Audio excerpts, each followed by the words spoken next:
Next gen astro நேர்களுக்கு அனைவருக்கும் வணக்கம். நான் உங்கள் ஸ்ரீஷ்பம் ஜெயக்குமார். இன்றைக்கி பார்த்திங்கன்னா வைகாசி மாத பலாபலன்கள். இந்த வைகாசி மாத பலாபலன்கள் 2026 வருடத்தில் பல உலகில் மாற்றம் நடக்குது. நமது பொருளாதார ரீதியாக, திருமண ரீதியாக எப்படி இருக்குன்னு பார்ப்போம். பொதுவாக இந்த காலகட்டத்தில் ஃபஸ்ட்டு பார்த்திங்கன்னா குரு சுக்கிர சேர்க்கை நடக்குது. இதே மாதத்தில் புதன் மற்றும் சூரியன் இது ரெண்டு முதலாதித்ய யோகம் ஏற்படுகின்றன. மிகப்பெரிய குரு பயிற்சி நடக்குது. குரு பயிற்சி தாங்க யோகம். ஹம்ச யோகத்தில் குரு பயிற்சி, அதான ஹம்சம் பஞ்சமுக யோகம் சொல்லுவோம். பஞ்சமுக யோகத்தில், பஞ்சமுக புருஷ யோகத்தில் ஹம்ச யோகம் இருந்தாலே உலகியல், பொருளாதாரம், செல்வம், கல்வி, மேன்மை பல மாறுதல்கள் நடக்குது. அது இங்கே வரப்போகுது. இந்த காலகட்டத்தில் தான் மக்கள் பல பேர் பயனடைய போகிறார்கள் என்பதில்லை. இன்றைக்கி இந்த மாதத்தில் பார்த்து நான் தெளிவாக தெரிஞ்சுக்கலாம். சார், திருமண வாழ்க்கை எப்படி இருக்குது, திருமணம் பண்ணலாமா வேண்டாமா, கணவன் மனைவி அந்யோன்யம் குறைவாக இருக்கே, உளவியல் ரீதியாக அனைவருக்கும் ஒரு நோய் வந்திருக்கு. அதான் ஸ்ட்ரெஸ் என்ற நோயை பற்றி மீண்டு வர வாய்ப்புன்ன. மாணவர்கள் கல்வியில் எதை தேர்ந்தெடுத்தால் சரியாக இருக்கும் இந்த மாதம். ஏன்னா அது வாழ்க்கையில் ரொம்ப முக்கியமான மாதம். கல்வியை சரியாக தேர்ந்தெடுத்தால், தன் பாதையை சரியாக தேர்ந்தெடுத்த குழந்தைகள் ஜெயித்து கொண்டே இருக்கின்றன. ட்வின்ஸில் ஒருத்தர் ஒரு சப்ஜெக்ட் எடுத்து நல்லா இருக்காங்க, இன்னொருத்தர் தப்பாக எடுத்துட்டாங்க. இப்போ வாழ்க்கையை மாறுது. ஏன்? இங்கே தன் வாழ்க்கை, தன் ஜாதகம் சொல்லும் சாதக பலன்கள் என்ன, இதெல்லாம் பார்க்கணும். இந்த காலகட்டத்தில் தாங்க ஜெயிக்கக்கூடிய வழிவகையில் வருதுன்னு. வைகாசி அப்படின்னு சொன்னாலே சூரியன் ரிஷபத்தில் உச்சமிடும். இப்போது அவங்க கலைத்துறைக்கு ரொம்ப ஆர்வமாக ஏற்படுகிற காலகட்டங்கள். சூரியன் இங்கே வந்தாலே கலை சம்மந்தப்பட்டு இந்த நேரத்தில் முக்கியமாக இந்த 2 அமாவாசை வருதுன்னு ஒரு கூற்று வருது. அப்போ இருந்தாலும் நல்ல விஷயம் நடக்குமா? பாதி இது அக்னி நட்சத்திரம் எடுத்துக்கொள்கின்றன. இந்த காலகட்டத்தில் நாம் செய்ய வேண்டியது பல நுட்பமான விஷயங்கள். வேலை, பொருளாதாரம், கடன் சம்மந்தப்பட்டது மீண்டு வர வாய்ப்புகள் வருகின்றன. இடம், வீடு, சொத்து அமையுமா? கணவன் மனைவி அந்யோன்யத்தை எப்படி பார்க்கறது? தாய் தந்தையின் உடல்நிலைகள் இன்று மிகப்பெரிய இதாக இருக்குது. அதை பற்றி என்ன பண்ணலாம்? இந்த அத்தனைக்கும் இந்த மாதத்தில் பலாபலன் இருக்குது. நிச்சயமாக பாருங்கள், அனைவருக்கும் பயனுள்ளதாக இருக்கும். சிம்மராசி அன்பர்களே, உலகம் நல்லா இயங்குதுனாலே சிம்மம் முக்கியங்க. என்னடானா, சிம்மம் தான் சூரியன் எப்படி இயங்க மற்ற கோள்களுக்கு ஒளி கிடைத்து உலகம் தலைக்கின்றதோ அதுபோல் குடும்பத்துக்கு ஒரு சிம்மம் இருந்தால் குடும்பத்தை தோளில் சமைந்து எது ரைட்டு எது தவறு, இடம் சூழ்நிலைக்கு தகுந்த மாதிரி கரெக்டாக இருக்கும். இந்த ராசியை ரெஸ்பெக்ட் இல்லாத இடத்துல இருக்காது. சுய கௌரவத்தை விட்டு கொடுக்காத ராசி. இலகிய மனதும் உடையது தான் இந்த ராசிக்கு. சிவன் போல் டப்புன்னு வார்த்தையும் கொடுத்துருவார், டப்புன்னு நெட்டுக்கு இணைந்து வந்துடுவார். அப்போ இவர்கிட்ட எதை நம்ம பழகுறோங்கிற மாதிரி இந்த ராசிக்கு. சரி, முக்கியமான விஷயத்தை பார்ப்போம். இந்த ராசிக்கு பார்த்திங்கன்னா அஷ்டமச்சனியில் ஆட்டி படைத்தவர்கள் இப்பொழுது அருள் கிடைத்தது, வரம் கிடைத்தது போல உங்கள் ராசிக்கு 12ஆம் இடத்தில் குரு வந்து 8ஆம் இடத்து சனியின் பார்வையை கொடைப்பதால் அஷ்டமச்சனி இல்லை என்ற ஒரு நிலை ஏற்படுகிற காலகட்டம். அப்பாடான்னு சொல்கிற மாதிரி. இதுக்கு முன்னாடிலாம் பார்த்திங்கன்னா எல்லாமே ஃபெயிலியர்னே தான் பேசிகிட்டு இருந்தாங்க. எத்தனை ஃபெயிலியர் இன்றைய காலகட்டத்தில் அரசியலில் இருந்தவங்களுக்கும் ஃபெயிலியர் ஏற்பட்டது. இப்போ தான் சொன்னேன், எலெக்ஷன் தமிழக இருந்த ஒரு மிகப்பெரிய தலைவர் சொந்த தொகுதியில் இழந்தார். அவர் சிம்ம ராசி. நம்ம சொல்லும் போது சொன்னோம். சரி, இப்போ நம்ம விஷயத்துக்கு வருவோம். சார், முதல்ல உங்களுக்கு படிநிலையில் மன மகிழ்ச்சி ஏற்படுகிற காலகட்டம். பழைய இதெல்லாம் பழசை விட்டு புதுசாக ஆரம்பிங்க.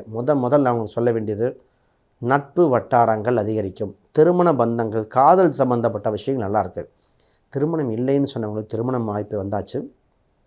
பிரிந்தவர்கள் ஒன்று சேர வாய்ப்புகள் வரைக்கின்றன. இப்போ திருமணத்தில் பார்த்திங்கன்னா, சார், தோஷம் உள்ள ஜாதகம், இல்லாத ஜாதகம் இருக்குது. கோச்சார ரீதியாக ராகுக்கு இது பரிகாரங்கள் செய்ய வேண்டிய சூழ்நிலையில் வந்திருக்கு. அந்த பரிகாரம் செய்து விட்டு செய்யுங்கள். கோச்சார ரீதியாக, திருமணத்துக்கு ரீதியாக இன்னொன்று கவனிக்க வேண்டியது, உங்களுக்கு வருகின்ற மனைவி எப்படி இருப்பாங்க, இந்த கணவன் எப்படி இருப்பாங்க, என்ன தொழில், எப்போ வச்சுக்கலாம். திருமண நாளே உங்கள் உறவை தீர்மானிக்கின்றன. அப்போ திருமணம், இந்த உங்கள் ராசிக்கு திருமணம், நிறையா பேர் சிம்ம ராசிக்காரங்களுக்கு திருமணம் பேச்சுவார்த்தை வரைக்கும் போய் நின்னது, பத்திரிக்கை அடிக்க போய் நின்னது இல்லையா? நிச்சயமாக இருக்கா? நிறைய பேர்த்து கேளுங்களேன். ஆமாங்க, முடியும்னு நினச்சோம், போய் பார்த்துட்டுலாம் வந்துட்டோம், நின்று போச்சு, சங்கடமாக இருக்குன்னாங்க. பத்திரிக்கை அடிச்சுன்னவங்க, செலவு பண்ணவங்களுக்கு இந்த கால சூழ்நிலை எப்படி இருக்குங்க. கவனம். அப்போ என்ன பரிகாரம் பண்ணணும், என்னென்னு பார்த்துட்டு பண்ணணும். ரைட் சார், இப்போ கணவன் மனைவி நிறைய பேர்த்து டைவர்ஸுக்கு வந்து கேட்டது, அதே மாதிரி பிரிவினை பற்றி கேட்டுட்ருக்காங்க. இது பிஸ்னஸில் கூட்டணி சம்மந்தப்பட்ட பிரச்சனைகள் நிறைய பேர் கேட்டுட்ருக்காங்க.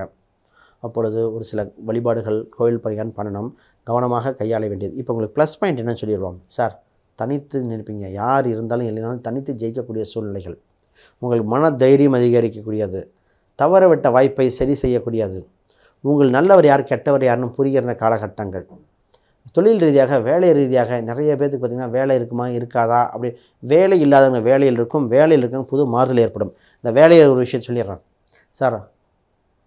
உலக அளவில் வேலையில் ரிசெஷன் வர வாய்ப்பு உண்டு. பல கம்பெனிகள் மூட வாய்ப்பு இருக்கின்றன. அப்போ உங்களுக்கு ஃபஸ்ட்டு எவ்வளோ சீக்கிரம் ஜாபில் போய் சேஃபஸ்ட்டு பொசிஷன், என் கம்பெனியில் 3 வருஷம் ஃபண்ட் இருக்குது, 4 வருஷம் ஃபண்ட் இருக்குது அப்படின்னு சொல்லி சீக்கிரம் சேஃபஸ்ட்டு பொசிஷனுக்கு போய் நின்றுக்காங்க. நம்பர் 1. நம்பர் 2, அது சம்மந்தப்பட்ட பிஸ்னஸ் இருக்கிறவங்க எல்லாம் சேஃபஸ்ட்டு பார்த்துக்காங்க. சார் அங்கே வேலை பண்ண நம்மளுக்கு என்ன சார்? அங்கே சண்டை வந்தால் நம்ம வீட்டுக்கு கேஸ் வரலையே.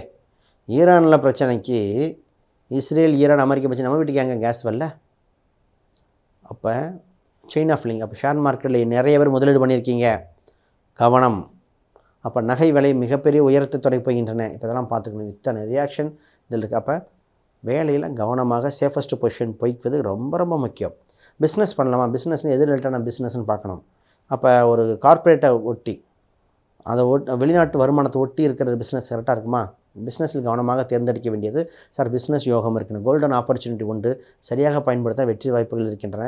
ஒரு முறை ஜாதகமோ பார்த்து கூட்டாக தனித்தான் முடிவெடுத்துட்டு ஜெயிச்சுட்டு வாங்க.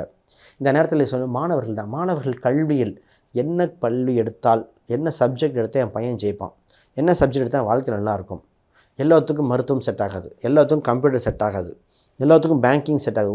உங்கள் ஜாதகத்துன்னு ஒன்று இருக்குங்க. இதுதான் உங்கள் ஜாதகம். இந்த தொழில் நிறைய பேர் கேள்வி இருக்கும், ஏன் 2-3 தொழில் மாற்றுறாங்க? அப்போ சரியான தொழில் சூஸ் பண்ண அர்த்தம்.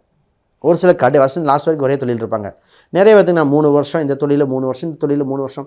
அப்போ தசாபுத்தி தான் உங்களை இயக்கி இருக்கிற உங்கள் சுயதொழிலில் உங்களுக்கு ரெஸ்பெக்ட் இருக்கிற கம்பெனியில் ஒரு லீடர்ஷிப் குவாலிட்டி இருக்கிற மாதிரி இருக்கணும். கம்பெனி வேலையை அது மாதிரி பார்த்து தொழிலாக இருந்தால் பிஸ்னஸாக சேர்ந்து பண்ணிக்கோங்க. சார் ஹெல்த் விஷயத்தை கவனம் செலுத்தணும். மிகப்பெரிய பிரச்சனையாக இந்த ராசிக்காரமாக இருக்குன்னா மன நெருக்கடி பற்றி கேட்குறீங்க. கேன்சர் இருக்கா இல்லையா? அடுத்து குழந்தை பிறப்புக்கு வழிவகைகள் என்ன, கோயில் பரிகாரங்கள் கேட்குறீங்க. இண்டிவிஜுவல் ஹாரோஸ்கோப் தனி மாறும். அடுத்தது ஓப்பன் ஹார்ட் சர்ஜரி பற்றி இதெல்லாம் அதிகமாக வந்தது உலக அளவில். அப்போ மருத்துவத்துக்கு உங்கள் ராசிக்கு நல்ல கிரக அமைப்புகள் பார்த்து இந்த பெயர் உள்ள ஹாஸ்பிட்டல், இந்த பெயர் உள்ள மருத்துவம் உங்களுக்கு க்யூர் ஆகும். இந்த மருத்துவ முறை வரைக்கும் சொல்லலாம், சொல்லிக்கிட்டே போகலாம். என்ன கேள்விகள் சந்தேகம்னா கீழே கமெண்ட் பண்ணுங்கள். அனைவருக்கும் வணக்கம், வாழ்த்துக்கள். அன்பு நேயர்களே, இப்போ இத்தனை நேரம் நம்ம பார்த்துருந்தோம். இது நம்ம கோச்சார பலனாக சொல்லப்பட்டது. இண்டிவிஜுவல் ஹாரோஸ்கோப்பும் இது கொஞ்சம் அடிஷ்னலாக ஏற்பாடாகும். உங்கள் ஜாதகத்தை பார்த்து குடும்பம், திருமணம், பொருளாதார ரீதியாக சொத்து சுகங்கள், கல்வியில் எப்படி இருக்கும், என்ன இறை வழிபாடு, எதை கும்பிட்டா நல்லாயிருக்கும், மோதிரம் தேவைப்படுமா, இல்லை ஜென்ரலாக கோயில் பரிகாரமா, உங்களுக்குன்னு நட்சத்திர ரீதியாக சுட்சம ரீதியாகலாம் கொடுத்து டெவலப் பண்ண முடியும். இது ஜாதக ரீதியாக. அப்படி தான் ஜாதகம் பார்க்கணுன்னா ஸ்க்ரீனில் தெரியாத எண்களுக்கு தொடர்பு கொள்ளுங்கள். பொதுவாகவே சாதகமான விஷயத்தையும் ஜாதகமாக இருக்கும். எல்லாத்துக்கும் ஜாதகம் பார்க்குறாங்க. இன்றைக்கி ஒவ்வொரு பொலிட்டிக்கல் பார்ட்டியும் ஜாதகம் வச்சுருக்காங்க. ஒவ்வொரு பெரிய கம்பெனியும் ஜாதகம் பார்த்து தான் பண்ணுறாங்க. அப்போ நியூமராலஜிலேருந்து எல்லாமே ஜாதகம் டிசைட் பண்ணக்கூடிய சூழ்நிலையாக இருக்குது. அதோட பவர் தெரிஞ்சுக்கிறாங்க. அப்போ அந்த மாதிரி தெரிஞ்சுக்கிட்டு உங்களுக்கு கரெக்டான பாயிண்ட்டை சூஸ் பண்ணி போனால் ரொம்ப நல்லாயிருக்கும். அப்பொழுது உங்களுக்கு அப்படி ஏதாவது பார்க்கணுன்னா ஸ்க்ரீனில் தெரிய எண்களுக்கு தொடர்பு கொள்ளுங்கள். பொதுவாகவே திருமண ரீதியாக மட்டுமல்ல, இனி அன்றாட வாழ்வைக்கு தேவையான விஷயங்கள், ஒரு வண்டி வாகனம் வாங்குறீங்கன்னா பார்க்கணும். சொத்து சுகம் வாங்கணும், இந்த நாள் கிழமை பார்த்து வண்டி சொத்து வாங்க, எந்த வாசல் நல்லாயிருக்கும் இதை பார்க்கலாம். அப்போ இத்தனை விஷயங்கள் ஜாதகத்தில் சொல்லக்கூடிய வலிமை வந்திருக்கு அப்படின்னா அது உங்களுக்கு பயனுள்ளதாக இருக்குமா? அப்போ அது மாதிரி ஏதாவது கேள்விகள் சந்தேகம்னா கீழே கமெண்ட் பண்ணுங்கள். ஜாதகம் பார்க்க எண்களுக்கு தொடர்பு பண்ணுங்கள். அனைவருக்கும் வணக்கம், வாழ்த்துக்கள்.